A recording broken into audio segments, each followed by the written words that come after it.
दमखम से उतरने की बात कही।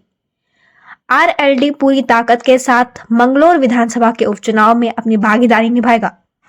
इसी के साथ लोकसभा चुनाव में आरएलडी पूरे दमखम के साथ मैदानों में चुनाव उतरेंगी। आरएलडी अपनी चुनावी रणनीति और चुनावी मुद्दों जैसे कि किसानों के गन्ने का भुगतान, बेरोजगारी, मजदूर कल्याण को लेकर जनता के बीच जाएगी और आने वाले चुनाव में उत्तराखंड में अपनी पार्टी का परचम लहराएगी। संजीव पवार, प्रदेश महासचिव, परविंदर सिंह चौधरी, गढ़वाल मंडल अध्यक्ष, हरेंद्र बालियान, किसान प्रदेश अध्यक्ष, कुमार पूर्व सैनिक और शुकन कुमार मादन, राहुल शर्मा, गुरबीर सिंह, मदन कुमार राय, सत्यवीर मनोहर, महेश भट्ट आदि इस दौरान मौजूद रहे। उत्तराखंड प्रदेश की बैठक है राष्ट्रीय लोकदल की। माननीय हमारे आदरणीय भाई हर्षमान चौधरी जी, जो उत्तराखंड के प्रदेश के अध्यक्ष हैं राष्ट्रीय लोकदल के, इनके सानिध्य में सब पदाधिकारियों को बुलाया गया जो हमारे उत्तराखंड के हैं, जिसके तहत आज एक रणनीति बनाई जाएगी।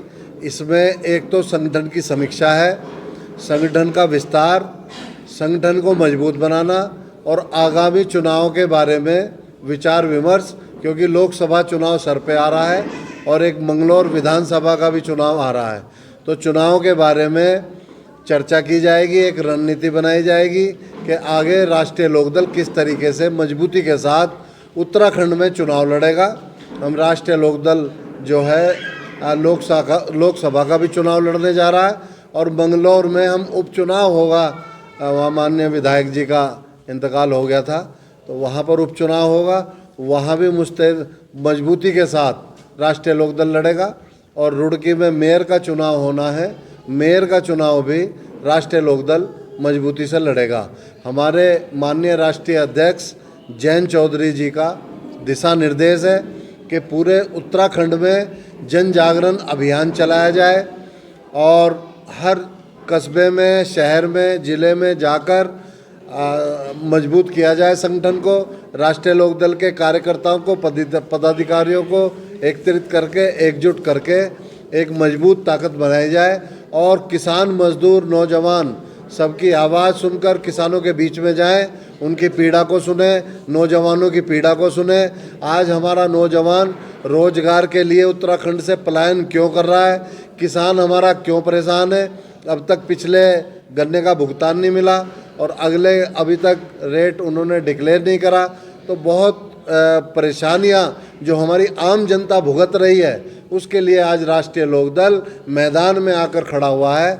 और मैं समझता हूं कि आने वाले चुनाव में तीसरे विकल्प के रूप में भाजपा कांग्रेस के बाद तीसरी ताकत राष्ट्रीय लोकदल बनकर उत्तराखंड के उभरेगा और उत्तराखंड की जनता राष्ट्रीय लोकदल को इनके विकल्प के रूप में देख रही है। के माध्यम से बताना चाहता हूं कि आज हमारे उपराष्ट्रपति धनखड़ जी कहते हैं कि जाटों की बेइज्जती हुई है, किसानों का अपमान हुआ है। मैं उनसे पूछना चाहता हूं कि आज आप बिरादरी को आगे करके बिरादरी को बदनाम करने का काम कर रहे हैं। उस दिन बिरादरी कहाँ गई थी जब साक्षी मलिक जंतर मंतर पर बैठी रो रही थी, फोगाट, हमारे बजरंग पूनिया, सारे पहलवान, वो सब जाट बिरादरी से तो थे, उनको कहाँ न्याय मिला?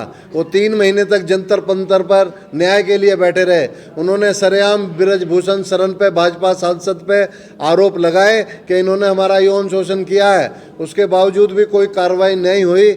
जब ये जाट बिरादरी का मोह कहाँ गया था? जब हमारा किसान दिल्ली में लाठियाँ खा रहा था और दिल्ली में 1 साल तक धरना प्रदर्शन चलता रहा, जिसमें 750 किसानों ने शहादत दी। हमारे 750 किसान की जिसमें मौतें हुई, उस समय इनका प्रेम कहाँ गया था कि तपती धूप में, गर्मी में और ठिठुरती ठंड में हमारा किसान बॉर्डर पे बैठा हुआ था दिल्ली में जाकर, उनकी सुध किसी ने नहीं ली, उन्हें पूछा नहीं गया। और आज भी हमारा किसान कितना परेशान है, उस समय किसान का मोह, जाट बिरादरी का मोह कहाँ गया? ये सब इनका नौटंकी ड्रामेबाजी है और ये जनता जान चुकी है।